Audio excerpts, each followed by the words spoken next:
Welcome to the Nerds and Friends podcast. We have a very special episode tonight with my dear friend Clayton Miller, joining me and Will here to talk about the Dark Knight trilogy and Christopher Nolan as a filmmaker. We're going to dive into this. Clayton is one of my dearest and oldest friends. Clayton, I'm so glad to have you here on the podcast, buddy. It's a long time coming, like you were saying. It's good. Yeah, man. Long time coming. So glad to be on here, Nerds and Friends. Will, good to meet you, man. And thanks for having me, man. I'm excited about this.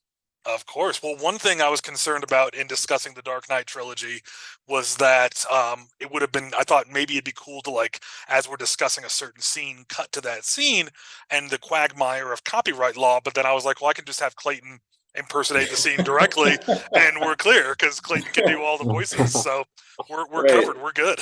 Yeah, exactly. I know. We'll just do that. It's very true.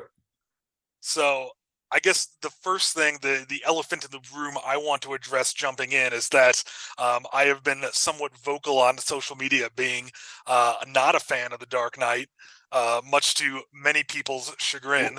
And for this podcast, I went ahead and rewatched it. I don't think I'd seen the movie since it came out in 2008. I know I saw it in theaters. I might have seen it once or twice on DVD after that, but adult me liked the movie more. I guess I'll start out by saying it was much better than I remember. I enjoyed it a lot more this time.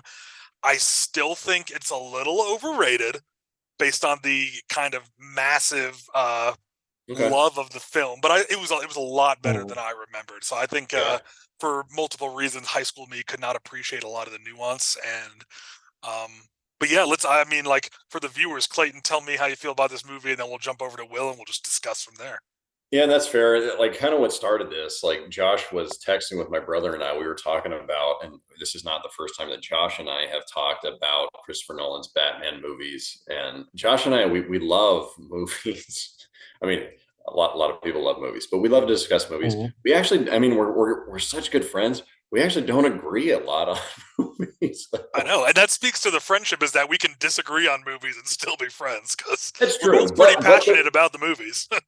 To be fair, though, we do have a lot of common ground. I mean, Lord of the Rings, Star Wars.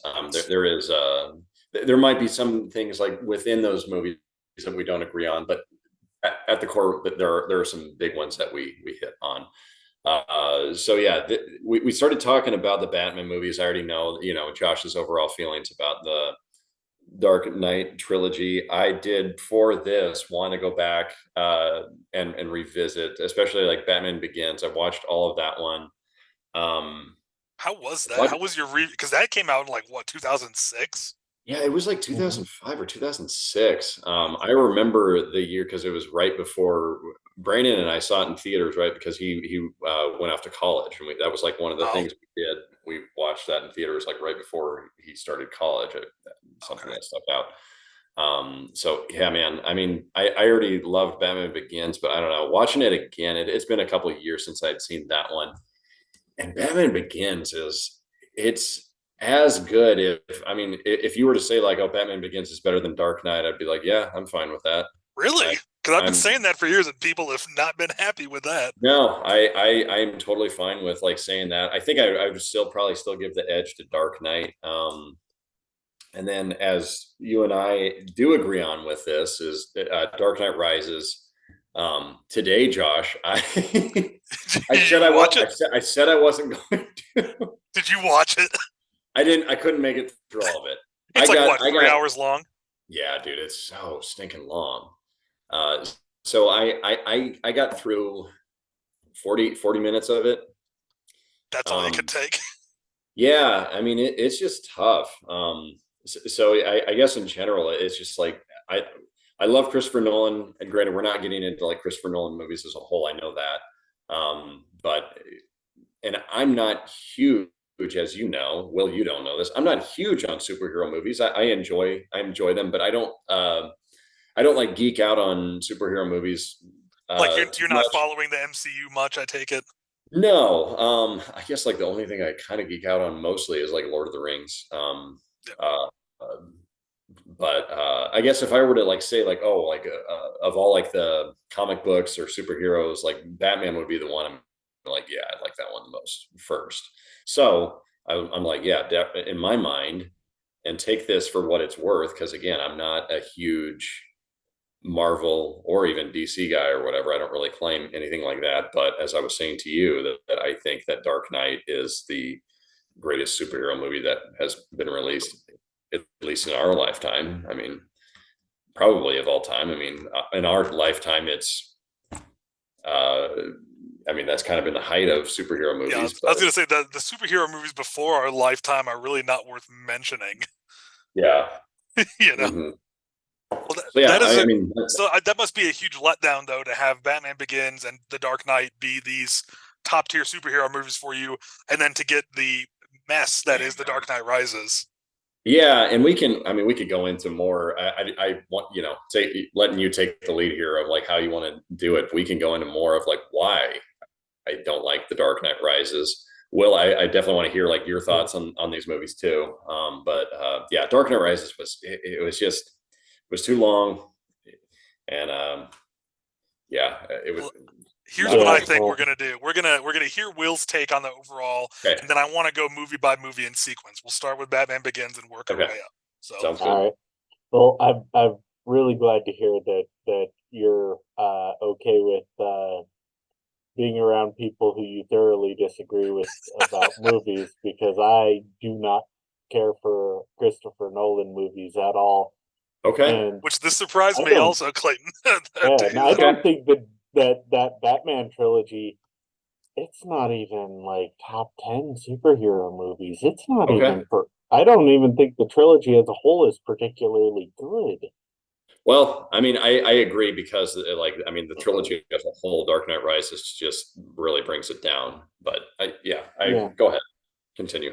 but yeah, I think that it's uh like, and I think that the Dark Knight is definitely the highlight of the trilogy, but I think that's just due to Heath Ledger's Joker. I don't particularly care for the first Batman Begins, or and like the Dark Knight Rises. I think it's more of a comedy than anything, unintentional but effective. Effective. Yeah, yeah. Yeah, so I think we're going to have some very differing perspectives here. Well, Will, Well, just so we can I'm understand. Oh, go ahead. curious. Sorry, Mhm. do you like any of the Batman movies? Any of the franchise Batman movies? Honestly, so of the other than the Christopher Nolan movies, Yeah, any Batman. I mean, you um, could go as far back to Adam West if you want to. so in Kevin Conroy in my mind is by far the best Batman. He was the voice in the animated series.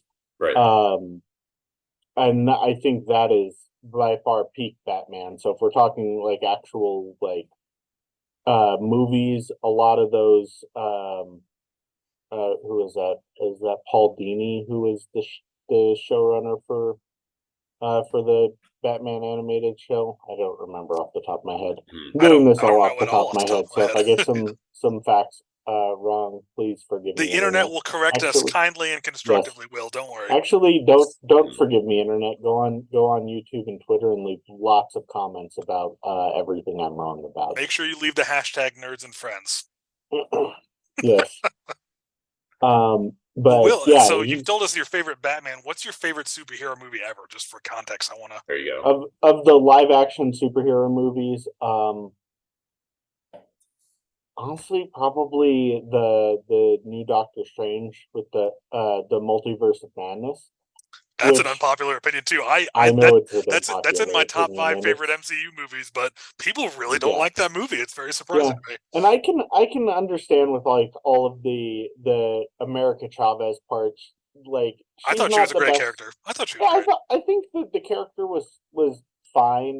The actress was fine, but it definitely kind of brought down the overall movie, and it's I get kind of get where they're going. They're trying to, it looks like Marvel's trying to set up like a next generation of superheroes so that they can kind of build off as the older actors contracts run out. For me, So honestly, the only valid criticism I've heard of the movie is that people didn't like Wanda's arc given that it came off the heels of WandaVision, and that I Wow. understand. But before I go down that rabbit hole, I'm going to redirect myself to The Dark Knight.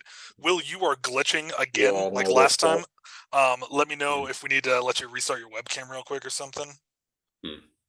But while he is doing that, Clayton, so let's start with Batman Begins, because I do want to walk through these because I only rewatched The Dark Knight for this podcast. Yep. But I remember, so with all three of these movies, I really only saw them, I saw them all in theaters. And I think I might have seen Batman Begins once or twice after it came out, same with Dark Knight. And then after seeing Dark Knight Rises, I think twice in theaters, just due to friend groups, I was like, I'm never sitting through that again. And so I am curious though, because I have not seen Batman Begins in so long. I remember thinking that was a good movie. I enjoyed it. I thought that's cool. And I'm not really a huge fan of Batman as a hero, but I liked that movie. And one thing I liked about it that I do remember, besides Liam Neeson's mutton chops, was Yeah. I really liked that it was telling Batman without it was the same story, but it had no magic or fantastical elements. It felt very grounded and real. And like I vaguely remember the hallucinogenic whatever that the Scarecrow uses. It's not something that exists, but it's not a big leap from stuff that does exist. So it felt Mhm. like a very grounded, like, oh, this could be Batman in our world if it were to happen. And I felt like they really deviated from that in Dark Knight Rises, but that's the beginning and end of my thoughts on Batman Begins. I want to hear what you saw on your rewatching of it. Yeah, man. It's just, I mean, I think as we know, like after the fact, that Christopher Nolan, it's not that he did it just for this, but to do the Batman movies, like, that gave him so much money and revenue that helped produce Inception, which was after the fact. Yes, great movie, in Um, my opinion. yeah. Will's like, no. Doesn't like Inception either. I'm No, oh wait, you don't like any Christopher Nolan movies. I not really. No, Now I wait, Will, find I them have to to I be. have to interrogate you on the air for the record. Have No. you seen The Prestige, which is my favorite Yes. Christopher Nolan That movie? So that The Prestige is definitely my favorite Christopher Nolan movie. It is Thank one you. of the few good movies that he's actually really done. Thank you. that We have that's some common ground. that is the common ground for the night, everybody. Like all three of us, I would agree. The Prestige is his best. Hmm. So Easily. that's that's rare. A lot of people are like, oh, it's Memento, which I like Memento a lot too. Memento, solid. Will, what were your Yeah. thoughts on Memento? I found it to be rather pretentious. What? Okay, I well, I yeah, acknowledge your opinion. I disagree with it, but I acknowledge it. I Yeah. think Christopher Nolan's movies, I find them to be rather dry, and I find that people uh seem to confuse the dryness of his movies for some sort of maturity, when I just find them to be rather dull. And the I find that the writing of them to be nonsensical, but the tone lacks any sort of whimsy that would allow me to overlook the how silly everything is. Fascinating. I feel essentially the opposite from you about most of his movies, so that's fascinating. Yeah. Well, thank you for sharing that, Will. But Clayton, what were some things that stuck out to you about Batman Begins? Because I kind of said earlier everything that I remember about that movie, which is not much. So what were some of the Yeah. things that I mean, you just said earlier in the podcast that you think it's roughly equivalent in quality to The Dark Knight, which had my curiosity piqued. Yeah, I mean, it's such a good intro to Batman. I mean, granted, this is still, you got to remember that it's not that Christopher Nolan was an unknown. It's not that. However, lower, like people are like, oh yeah, he's the guy that did, that Memento movie. Okay, yeah, that was pretty good. So not a lot of expectations. And so going into it, same thing, like Brandon and I were like, okay, man, I mean, look at the casting. Good night. He's got Christian Bale for Batman. Okay. He's got Morgan Freeman, Fox, Michael Caine. He's got Gary Oldman, and the list goes. Oh, and he had Liam um, Neeson. Kate Holmes for Rachel. Which, Mhm. by the way, I think she was a better Rachel than Maggie Gyllenhaal. I was going to bring that up is that I'm now that I've done a tiny bit of acting and I've taken acting classes, I'm Yeah, very reticent to criticize an actor's performance. But yeah, in The Dark Knight, I think the only weak performance in that movie was Maggie Gyllenhaal as Rachel. Um, yeah, and normally when an actor gives a performance I don't like, I'm really like, well, it could have been the director, it could have been the actor, but given the other cast members in that movie and their performances, yeah. and every other Christopher Nolan movie I've seen, I'm like, she just acted like she didn't care about the movie. Like the performance did not, it didn't match the tone of the movie. So yeah, we're on the same page there. Yeah. Yeah, I And, just thought and I mean, it was great how they set it up, man. How they introduced it. I mean, really, it was Bruce Wayne. He's in this prison, and then like from there, Liam Neeson as Ra's al Ghul. Which, by the way, he did not. It's not that he like avoided it, but he was meeting with Christopher Nolan, and he was like saying like, no, you don't. Well, he was like, no, you don't want me. You want somebody else. Use this guy or use this guy, not me as Ra's al Ghul. So he was actually trying to get Christopher Nolan to cast somebody else Wow. for Ra's al Ghul, but he did I mean, phenomenal job for a minor role in it. I mean, everything from his time in there's like a prison there, and then there's like the training there with the League of Shadows. So you don't see Batman like him as Batman until easily an hour in or something like that. So it's like, but it went by quickly. So it's not like it just dragged on like Dark Knight Rises. That movie just we'll get to it. We'll get Yes, to it. we'll get to it. Um, What were you going to say about Maggie Gyllenhaal or the character of Rachel, real quick? so I was gonna say I keep forgetting that Rachel is even a character in either movie Is she until well known somebody in brings it the up. cartoons or the comics? I'm not familiar with those No, properties. it's just a character. As far as I know, it's just a character from the movie. Oh, interesting. Okay. Batman's love interests have mostly just come from his rogues gallery, whereas like he's had relationships with like Huntress uh Selena Kyle and forgot Rachel Ghoul's daughter's name, but it's not that important. It's Marilyn Coulter's character from the third movie. Yeah, Yeah, exactly. Talia al Ghul. Talia. That's right. Yeah, Yep. and so it like just adding, and I think also that's kind of a big downside to the movies was including this like forced love interest that really I don't think it added anything to the movie aside from like me not caring when she dies.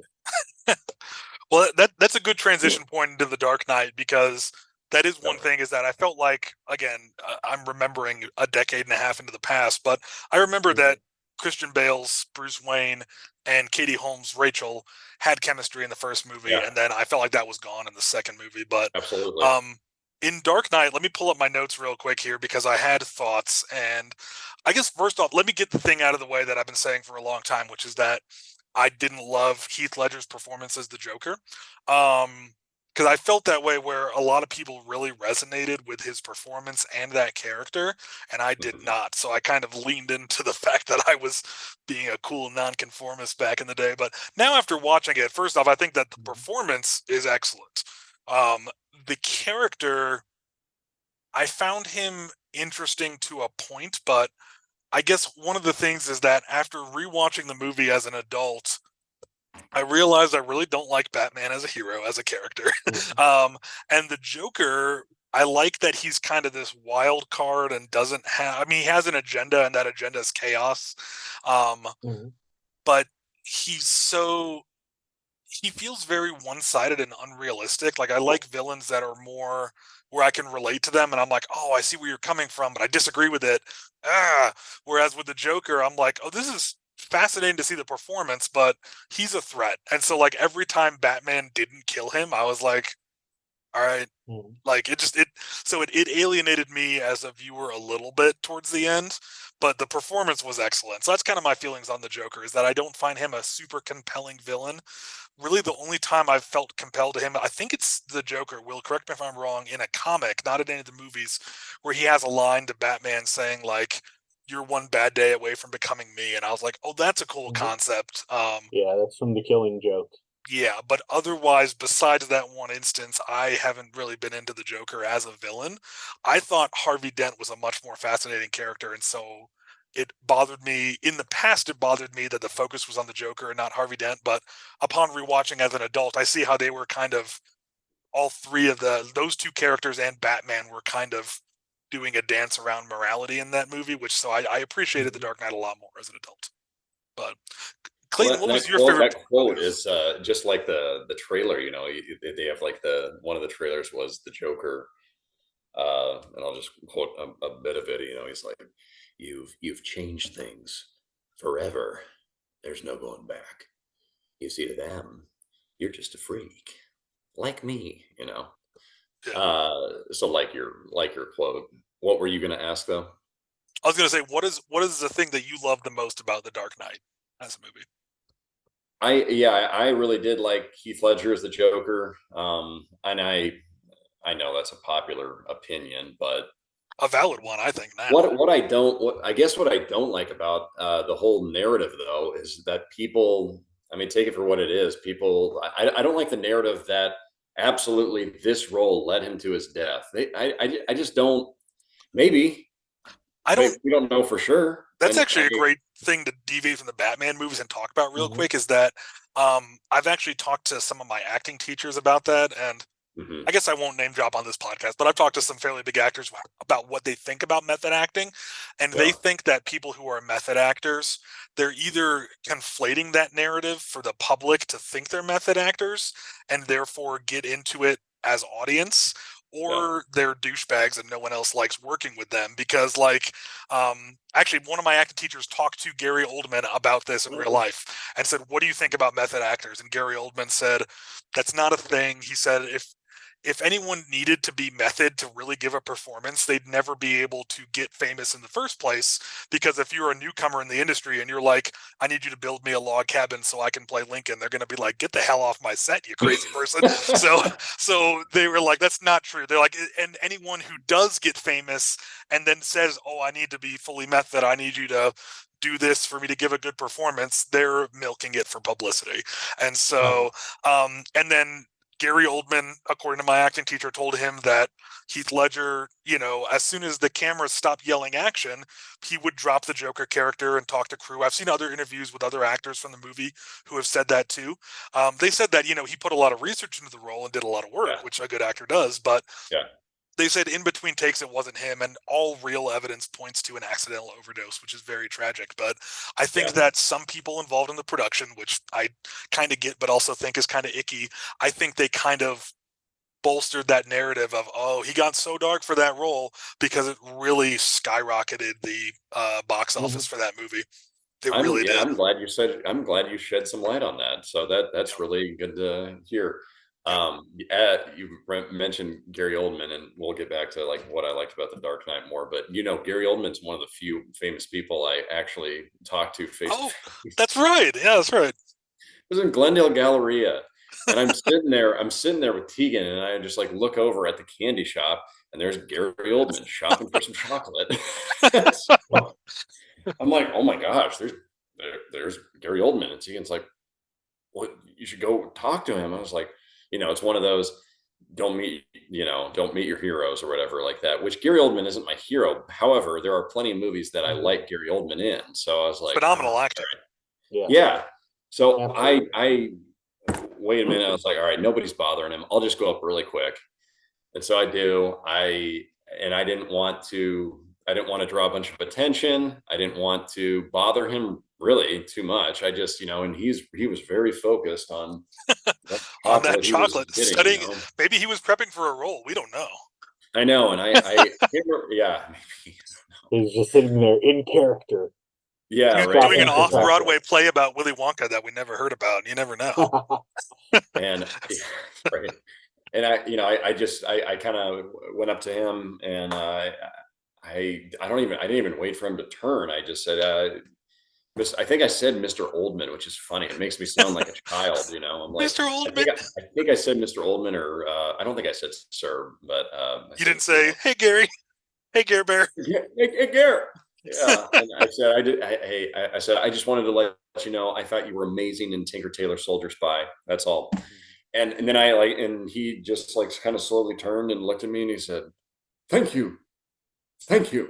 That was it. And I walked away. It was like That's I didn't even want to. I think he would have been really nice, but I didn't want that like opportunity of like there it would of having a bad story, I guess. So no, I think you handled that really well. As someone who's talked to a lot of actors about that, is they're very on alert in public because they never know when they're going to get a crazy person. So the fact that you just said your piece and left, he probably really appreciated that, because I've worked with big celebrities on sets and they're very chill on set. I've never had a bad story about someone being a douche on set, but sure. in public, I've seen them be very closed off, and I totally get why, because some people like us are some people are not like us and they end up being crazy or weird, and so I totally get it. So Yeah, and they're just trying to go through their day and buy some chocolates. Like, right, or research a role for an off-Broadway Willy Wonka, yeah. which I really want to see Gary Oldman play now. But anyway, back to the Dark Knight. Back to the Dark Knight. So back to Dark Knight. I mean, that opening scene, which I did rewatch that. I don't know that opening scene, the bank scene, I think is just phenomenal. I actually have notes I took as I watched it, and the first line literally says, "Bank robbery opening is chef's kiss, so good." I mean, I absolutely. Okay. Yeah. I just like incredible intro. You know that, I mean, based on the previews, you know which one is Heath Ledger, which one is Joker. And there's still this mystery of like, why does he wear the face paint? Oh, he said to kill you or something. And, all these guys are going off and, well, and as a writer, Clayton, looking at that scene, I was like, this is incredibly tight writing where it's establishing us in Gotham. It's introducing this Joker character, which again, the previews can muddle that to some degree, but it's introducing this force of chaos and showing the people backbiting and just like betraying each other as they do the robbery.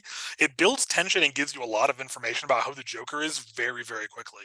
And I feel like that was one thing that I can actually make a bigger point about Nolan movies as a whole here. In The Dark Knight, I saw some examples of him giving you a lot of information very quick, and he treats the audience like they're going to keep up and doesn't dumb it down for the audience. And I think he does that well in this movie for the most part. I think in a few of his movies, mainly Tenet, I think he does too much of that where he's like, they'll get it. And it's like, no. Like someone would have to be in your brain to get this nonsense. Let's pause. Let's rewind. Because I had to watch Tenet twice with subtitles, and I was like, there's still parts where I'm like, as a writer, I'm like, you could have given us a line or two just to bridge that gap. No, so I think he sometimes takes that too far, but I think in this movie it worked for sure. Yeah. And the bank scene is a great example of that. Bank scene is awesome example of that. And to speak to Heath Ledger's Joker again, I mean, I've already like praised it, but he is that. It's not anti-hero. He's just a villain that you are rooting for, kind of. A lot of people are like, you kind of want him to succeed. You're like, this is kind of awesome, but why do I? But he's evil. I didn't feel that. I guess him versus the Mafia, I was like, he's more entertaining to watch than the Mafia. Yes. But I didn't really feel myself rooting for him per se. Anymore. Yeah, I mean, like killing innocent people. No, not that. But yeah, the Mafia. That's the thing is, I think that's why the Dark Knight is like the best part, is because you have this absolute just not an anti-hero, not a relatable character. He's just a straight up villain. He is this chaotic evil presence that is just there, and he's fun, and it's this whimsical, like almost demonic force that is just pushing this. And so that compared to like the rest of the movie where there's not that whimsy that you're getting for that necessary suspension of disbelief, because like if you really break it down, that heist scene, it makes very little sense, but you don't care while you're watching it. It is fun, it is engaging, the shots are tight, there's no fat there. Everything is just constantly happening. If you watch it multiple times, you pick up on extra little bits, but even with like the things that don't make any sense with it, you're willing to just overlook that, or I'm willing to just overlook that Yeah. because I'm having fun and I'm enjoying myself watching this like chaos occur. Yeah, I agree. Chaos. I mean, you touched on it, Will. I mean, yeah, he is just like this evil villain. He's reckless, and he fights dirty. He's reckless. There's a couple times when he is handling a gun, and he like handles it wrong, and he's like shooting on the street, and he like kind of falls over. It's like this isn't a guy that's a good fighter. This isn't a guy that knows how to handle guns. There's another time when he actually has a bazooka, and he like kind of fires, and you could tell it might have been first or second time he shot the thing. And he misses the armored car twice. Yeah, Well, yeah. actually, you both bring up 2 points that I touched on in my notes. I'm going to jump ahead, but with suspension of disbelief and the Joker, and then with pacing. So, Will, you mentioned the pacing. The pacing in this movie is excellent, and I don't think high school me appreciated that, but adult me certainly did. The bank scene, the scene like when they're putting out the assassination for the mayor. By the way, I didn't put this in the thing, but if anyone hasn't seen The Dark Knight, spoiler alert for this podcast, just wanted I feel compelled to put that out there. But Yeah, right. no, Exactly. when the sequence where they're worried about the assassination of the mayor is excellent, and then my favorite scene was when after or as the Joker's getting out of prison and it leads up to Rachel dying, the pacing on the tension building. I was on the edge of my seat, even though I remembered like the punctuating marks in that sequence. Yeah. Excellent editing and pacing. So I wanted to praise that, but then my one part where my suspension of disbelief got ruined in the movie, kind of to bring up what you guys brought up about the Joker, I felt like the only thing that really undercut this movie was that it explored really mature topics and had a lot of nuance and compelling morality discussion, but it was still a Batman movie. And so the few scenes that were a little more like, I don't know, fun and whimsical, it kind of counteracted the more poignant parts of it. Like there were a few scenes, I think the weakest sequence of the whole movie is the armored truck and Batman on his motorcycle chasing them. Because there were a few, I mean, first off, we had this really nuanced, realistic movie, and now Batman's on this special motorcycle just weaving through the streets. And like there was one scene that felt like it was out of a Marvel movie where like there's some kids in a car going pew pew pew, and then Batman blows up a bunch of cars and they're like, whoa. And I was like, this scene feels so out of place in this movie.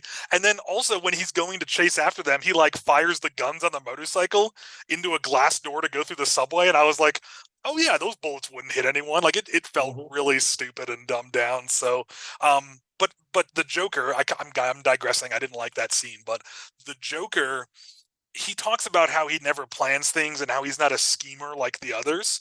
And yet the things he does would require tons of planning. That was my one critique of like the plot hole where like the whole thing he sets up with the boats, with the bombs, which I thought was a really excellent way that plays out.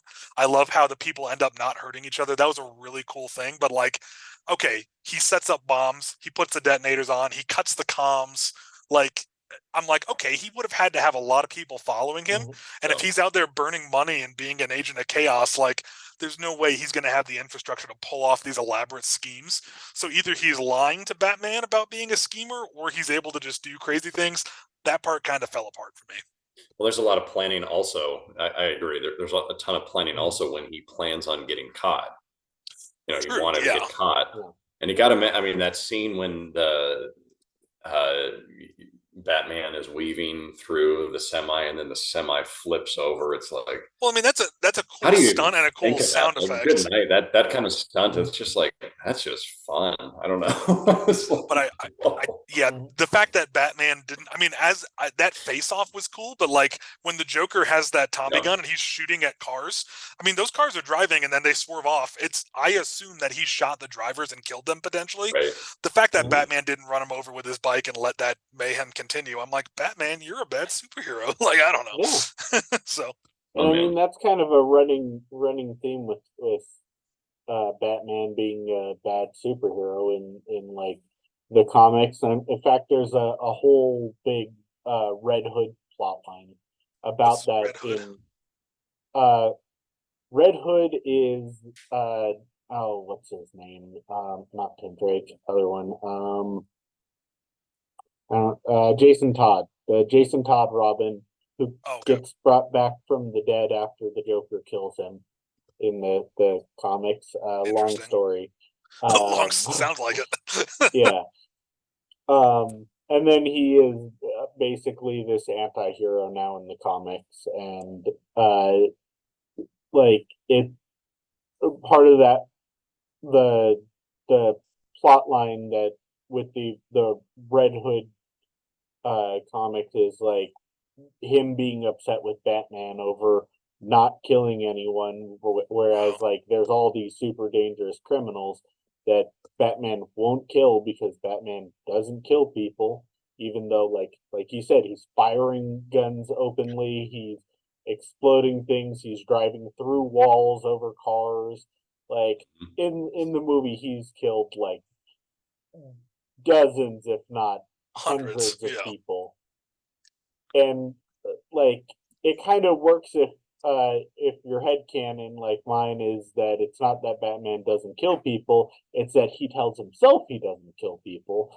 But having that kind of dissonance doesn't work when you're like you're trying to be overly serious like the Dark Knight movies are, where they're so busy being serious they don't realize how stupid everything they're doing is. Yeah.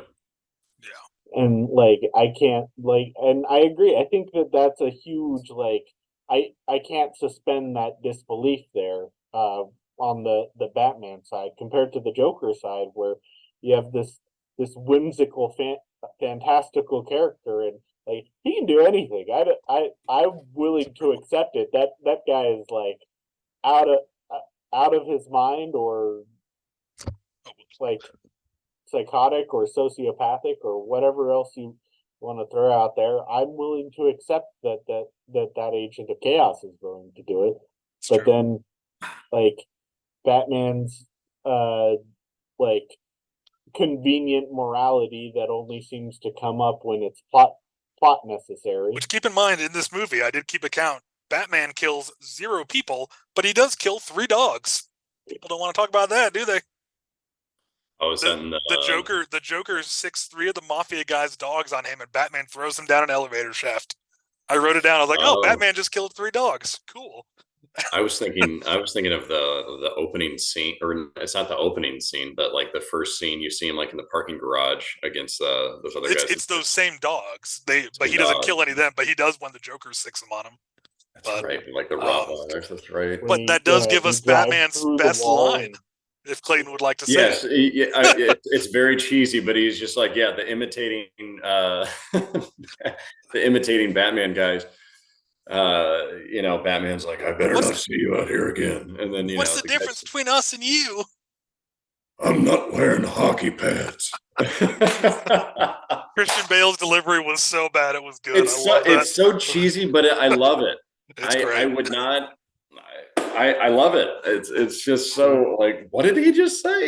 I'm yeah, not wearing hockey that pads. like and it's hilarious. I think it's that absolutely unintentionally hilarious that Yeah. the entire movie when he's just sitting there like this. Oh,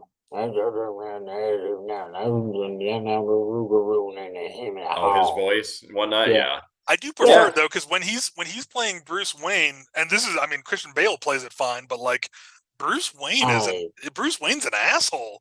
You know, Mhm. oh, you like Um, ballet? Oh, I'm sure they'll get us in. I own the place. I was like, get out of here, douchebag! Like spoiled yeah. rich brat. Like I do not like Bruce Wayne, and the way he like Mhm. yeah, sure, he goes and fights crime, but he has, like Will said, convenient morality, and then all his stuff, he's just like ordering people to build him stuff at his company. And I'm like, Yeah. okay, like I don't like Bruce Wayne or Batman at all. So Yeah, and I was fine. I mean, maybe, yeah, not popular here, but I was fine with how Christian Bale played it. I know, like, sometimes his voice may be overdone a bit, but oh no, I, I was saying his performance was fine. I just don't like the character. I don't know. I mean, I think that I he just like overdoes the Bruce Wayne thing, like like on purpose when he's out in public. I'm not talking about Christian Bale. I'm just talking about the character. I think Bruce like Wayne. he's living his double life for I'm talking about Christian Bale. I think that was just bad casting for the trilogy. Yeah, I see. I was fine with it. It was I just feel the like wrong actor for Bruce Wayne. maybe. I think he did good. I think there are other Batmans. I mean, that just like did their regular voice when they're in the Batman suit, and it's like, well, you got to have something different. People are just going to be like, hey, you sound a lot like Bruce Wayne. Clayton, is Christian Bale your favorite Batman performer?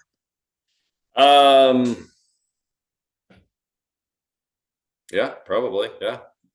Will, besides Kevin Conroy, who is your favorite live-action Batman performer? As far as live-action Batmans, I think Clooney did a fantastic Bruce Wayne. Keaton was also a really good Batman, I think. Michael Keaton, yeah. Mm-hmm. A lot of people like Keaton. Yeah. And like Adam West, it's an entirely different character. But I think it's for what they were going for with the show. I think it's a great fun Batman that kind of matches with the nonsensical nature of the material. That's true.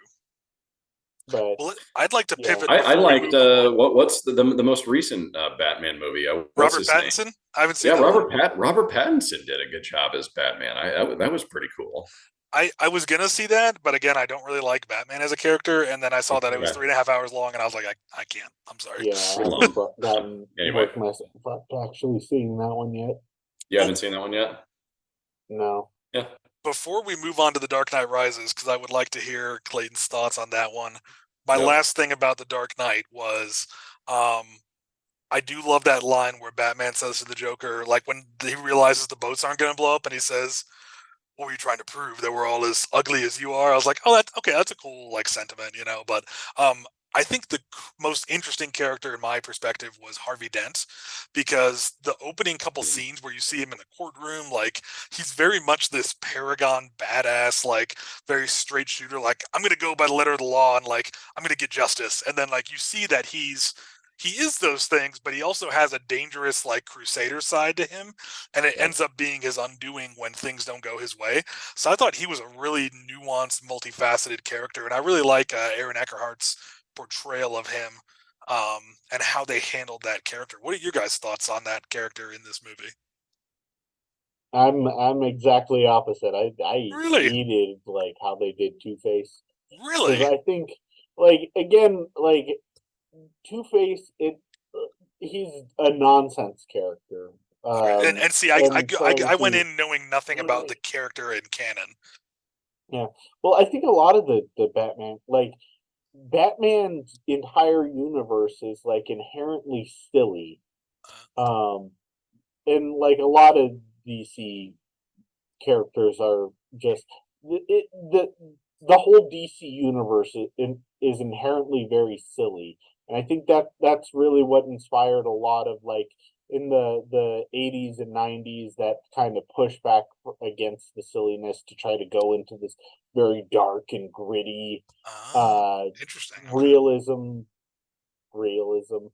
and I don't think it's done any favors because like, and I think the Dark Knight, and this is in the same vein of like the X-Men films from like the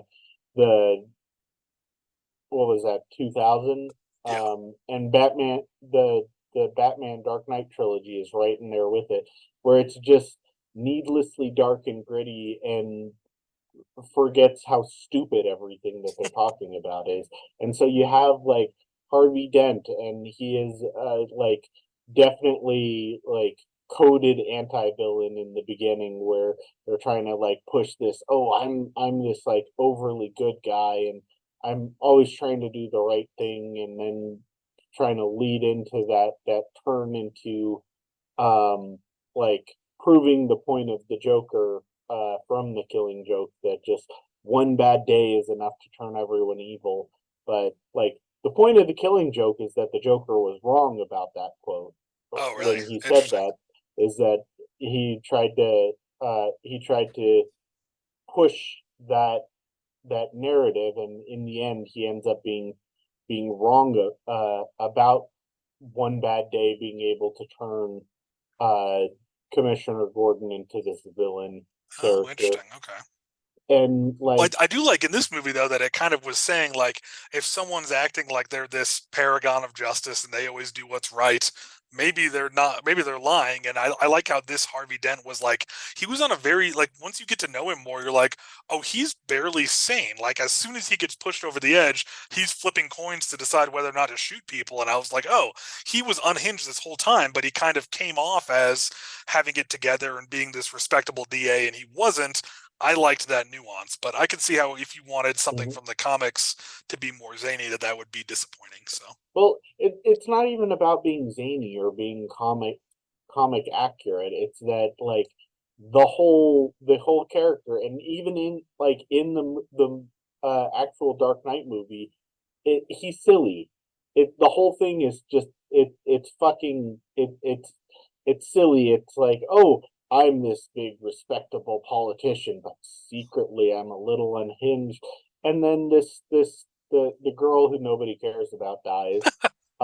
I thought he And played it well, though. I got to disagree. I think he played it well. I think he like the actor did as well with the material as he could, and I'm not faulting the actor for this. I'm faulting I am a the pretty diehard Aaron Eckhart fan. I think he's an yeah. underrated actor, but that's a different story. I'm faulting the script for being bad and the director for like setting the incorrect tone for this, because again, it's that like I can't suspend my disbelief when we have this 180-degree turn that it's not. I don't I don't know. recall being I saw it coming. well, and then I think it was well done. I thought it was well done. yeah, I saw it coming because I knew it was going to happen because they called him Harvey Dent, but I mean Yeah. it's just like yeah, and then like half of his face gets burned despite his entire body being like wrapped in the flames, and then like Well, that was to make him the comic book character, so that part I was Yeah, able to that suspend was my more. disbelief. Well, yeah, Clayton, what are your thoughts on Harvey Dent as a character in the movie? I don't have too strong of opinions of Harvey Dent, Two Face. I agree. I like Aaron Eckhart. Eckhart, is that how you say his last Eckhart name? or Eckerhart? I always forget if there's an extra ER in there, but I don't know. He's a great actor. mhm. Battle LA. He needs to be in other stuff. Other stuff. Is that Battle LA? Is that what it's called, or what was it? yeah, I liked that movie a lot when it came out. But I don't. I think older me, I tried watching it again as an adult, and I was like, eh. But Yeah. I did. I when I met Michelle Rodriguez, that movie had just come out, and we talked about that quite a bit. But anyway, No, but no, he's a good actor. I like his performance in that too. But yeah. he was in what's that movie with Ben Affleck and Uma Thurman, the time travel one? He's really good in that too. I don't. I'm drawing a blank. Paycheck. I liked Oh, that okay. movie. I'd have to Gotcha. rewatch. I haven't seen it since I was like in high school, but remember enjoying that movie. But No, I don't have too strong of opinion or too much to add about Two Face. I thought he did a good job, and I thought Two Face added well to the story. Um, but I also don't know a bunch of uh, his background in the comics and whatnot. well, then speaking of tone, because I think this is a great segue to The Dark Knight Rises and that train wreck of a movie. Yeah, Let's talk about what happened there and how that dumpster fire started. I think the biggest thing for me, besides everything wrong with that movie, was that if I remember correctly, and again, I have not seen this since it came out in 2012. I yeah. remember there's a scene, and I don't remember the specifics, but like Batman has a dream, and in that dream, he learns that Talia, or he learns that the girl who he's been on and off with is actually a Talia al Ra's al Ghul or whatever, Mhm. and she's a villain. And I was like, he's just gonna learn new information in a dream, and that's gonna be part of the plot. I was like, I'm out. This is ruined. That that's what I remember from 2012 being like, well, I'm out. Yeah, I guess. Yeah, I don't even remember that part. That's Because funny. he's Yeah, recovering from like breaking his back in that weird like whole prison in the Middle East or something stupid. I don't Oh, know. you're right. Gosh, And yeah. he like has a dream and Yep. he's like, oh gosh, that was Talia who's responsible. I know it's her now. And I was like, what? Like, okay. Yeah. Cool non sequitur, but yeah. So I that know for such a long movie, they couldn't like have him find out some other way. Yeah, right. Yeah. And weird. I think like no, I and think to even go ahead, Will. I was gonna say trying to set up Talia al Ghul in the third movie, like as the secret mastermind villain, was just like it, like the it was that movie was hurting for the loss of the Joker because like I'm pretty sure there was something planned there with the Joker Mm, that they just kind of lost because like it that came out of nowhere. It was not set up in the yeah. first movie. It was not set up in the second movie. Hmm. Like the only good thing about like and also her connection to Bane was just absolutely bizarre. Like even like in the film, that's not that's just kind of hand Well, waved. obviously the tragic death of an actor who I'm sure they wanted to bring Mm-hmm. the Joker into the third movie. The Dark Knight Rises came out 4 years after the Dark Knight. Like they Yeah. had enough time to write a good Mm-hmm. story without the Joker, and so I don't think they can. Absolutely. I don't think they can lean on that as an excuse. No, Will brings up a great point, though. I think before we take it apart, and we do need to take it apart. Yes. It's like the big as far as this franchise.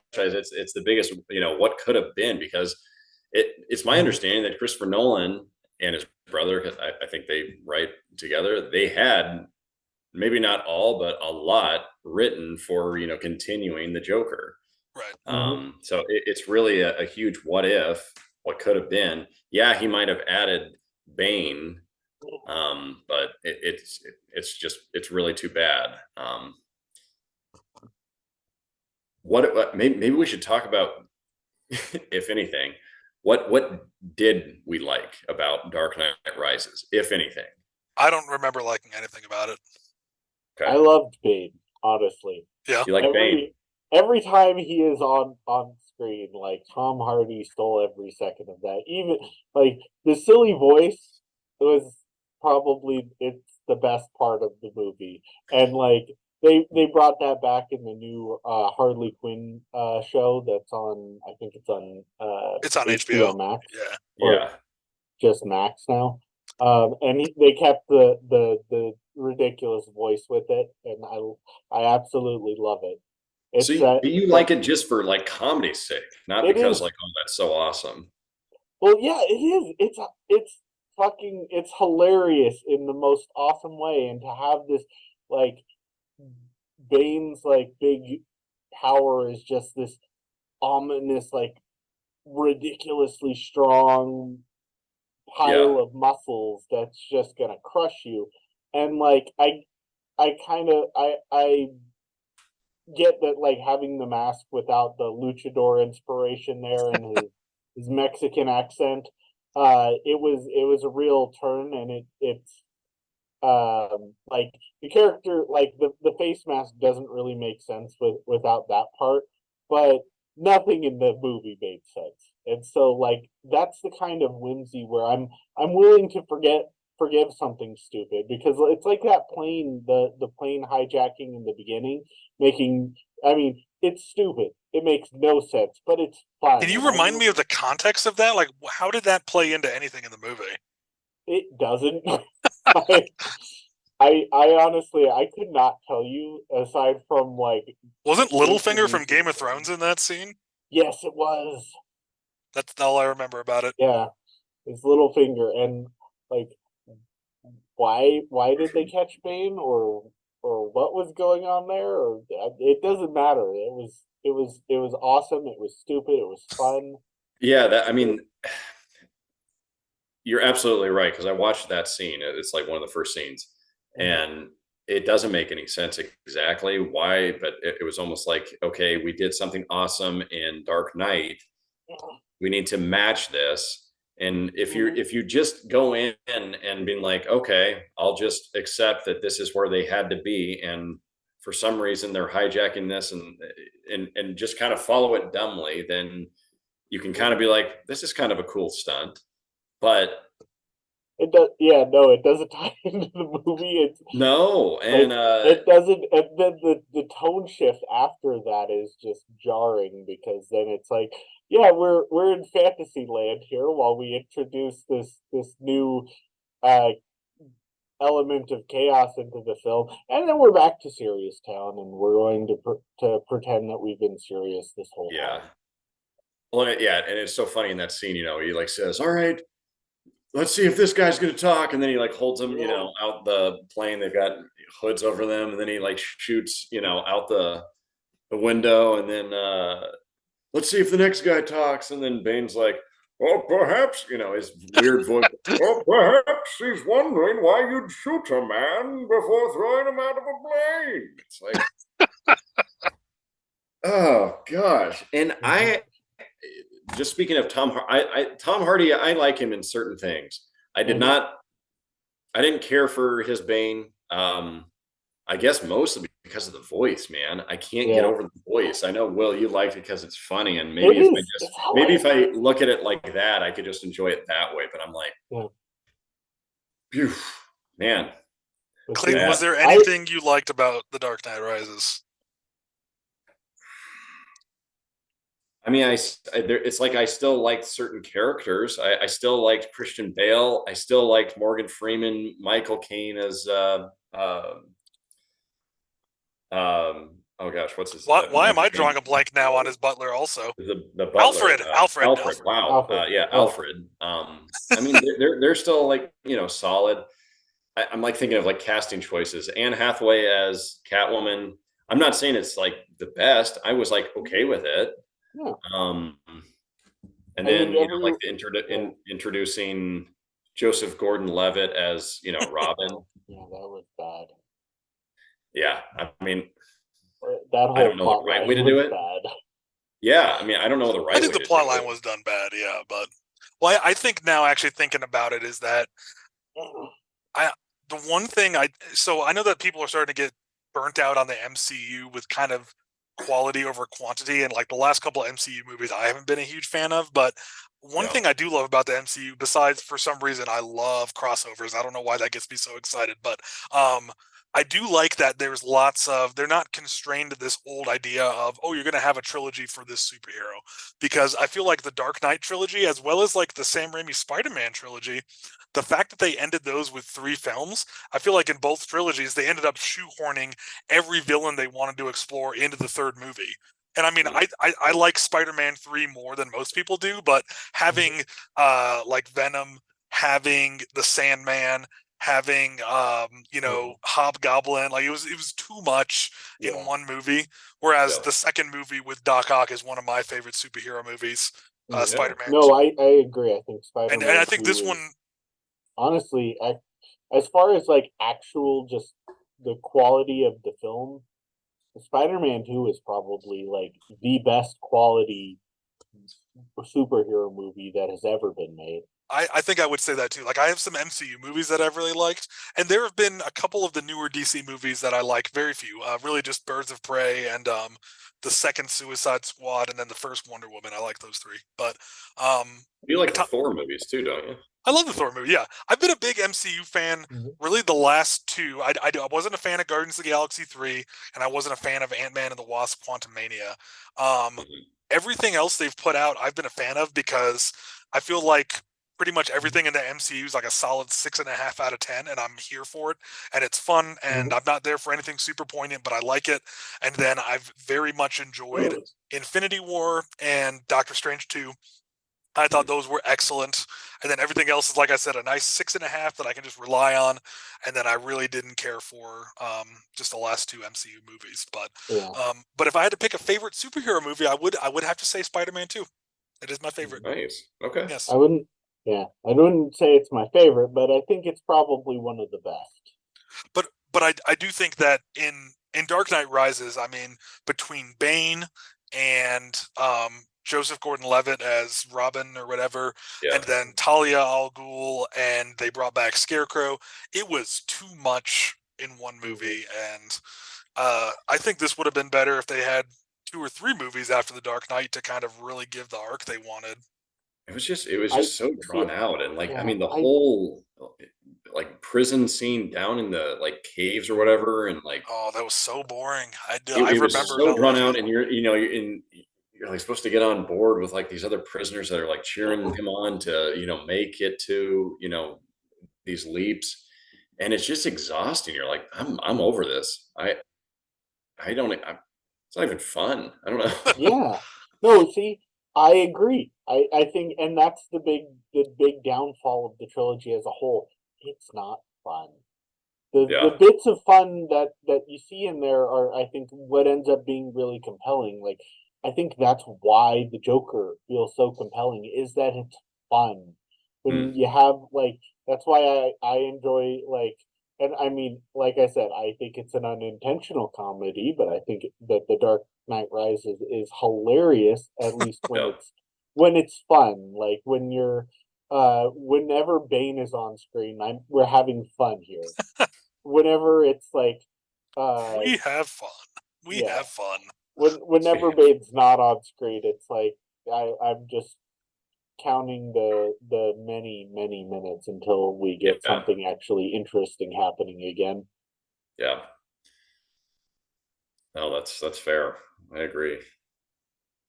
And I think, like, going back to my point of why I don't like Christopher Nolan movies, is I think that's kind of the big thing that they're missing, is like he makes movies that are really just schlocky entertainment that just, it's not fun. I And feel I feel compelled to like, disagree, but continue and elaborating. like I'm gonna listen, but I I I I think that that's kind of like where it falls flat. Like especially with like Tenet, where like it's that movie. It's the plot is so stupid. The writing is bad. But Well, no, I it's mean, that don't kind of fixate on his ridiculous. worst movie though that I've seen. Like, yeah. But it's like I would be able to ignore that if there was something like, if we're having fun with it. And how did Inception, you not at have fun least in you. Inception and Oh Interstellar? Those no, movies are fun. so Inception, I think you had Leonardo DiCaprio, and he brings that whimsy to this ridiculous universe. I But didn't feel whimsy from him. I thought uh, it was. I'm using like whimsy as like being a little being enjoyable, having like I thought a lot of the characters in Inception were enjoyable, and I thought the plot was very. It was fun but compelling. I really liked Inception. I don't think it was We fun at should all. have I a felt like I discussion was on just. Christopher Nolan movies, like on a separate one. We I need to need have to a part see. two. We need to have a I know. part two. Yeah, which we've We'll already do a part discussed two, this. I and haven't seen three. I need to see Oppenheimer, Oppenheimer's good. and then I need to see his first two. Yeah, I So haven't seen his. What it's Following and Insomnia, right? Are the two? yeah, correct. I I haven't Which still seen need those to either. watch it. I'm not like Over. saying, Yeah, oh man, Christopher Nolan, every single thing he does is gold. That's not what I'm yeah. preaching. But I think anyway, I'd put him in my top 10 directors, though. I would in my yeah. top 10. I mean, I'm a fan of it, of the stuff he does. Absolutely, yeah, Now, yeah. Will, I have to ask you Yeah. this since you are not a Nolan fan Mhm. overall. What do you think of Denis Villeneuve? I'm trying to put. Yeah, Arrival, Dennis. Sicario, Yeah, Dune, Prisoners, Blade Runner 2049. I'm a big fan of Oh his. yeah. is it Dennis Villeneuve or is I it think Denny? so. He's French Canadian. It's pronounced Denis Villeneuve. The last That is name I've heard a okay. lot, but his first name is pronounced Denny. I Oh met him. wow. I got to go to a premiere screening of Dune before it came out, and I talked to him afterwards. Super nice guy, but And he's everything I've seen of like, his, I it's love. Denny. Yeah. But he did a Q&A before I talked to him, so I heard it pronounced correctly, thankfully. But Yeah. no, Yeah. I have yet to see something by him that I didn't like. I like his movies a lot. Yeah. I don't really have any strong opinions. I didn't care for the Blade Runner sequel as much as a lot of other people, but I just found it to be kind of, it was fine. Like it Here's was. another unpopular opinion we can do for another podcast. I like Blade Runner 2049 a little bit better than the first Blade Runner because I didn't think the first Blade Runner was that good. So And thank you, see, Clayton. I'm actually I right feel there heard. with I you. feel seen. Yeah. Yeah, and I'm right there with you. I'm not a huge Blade Runner fan. Like, and this is the thing is I Actually spacing on the actor's name. I think it's Harrison Han Ford's Solo. worst Harrison performance I've Ford. ever seen. Yeah, I'm Easily. a huge fan of Harrison Ford, and I like most everything that he's in. Blade Runner is just okay. And well, I can't say I like most everything he's in because he's been in at least one Indiana Jones movie that doesn't exist. Well, that's another discussion. I haven't seen the new Indiana Jones. Have you guys seen that? I haven't seen it yet. I've heard good things actually. I've heard good things. I do want to check it out, but I was far too burned by the Kingdom of the Crystal Skull, that which shall not be named. But my buddy Shia LaBeouf's in that. What are you talking about? I meant Shia LaBeouf. That's a complicated thing I won't talk about on the podcast. But well, so this has been very rarely a fan of any of movies that Shia LaBeouf is in. I think he's a good actor. We can talk about him as a person separately, but yeah, I think he's a great actor. I mean, I have a deep nostalgia bias due to Even Stevens being a huge part of my childhood, but that's neither here nor there. But guys, this has been a great discussion. The opposite. I do want to talk about really quick. So Dark Knight.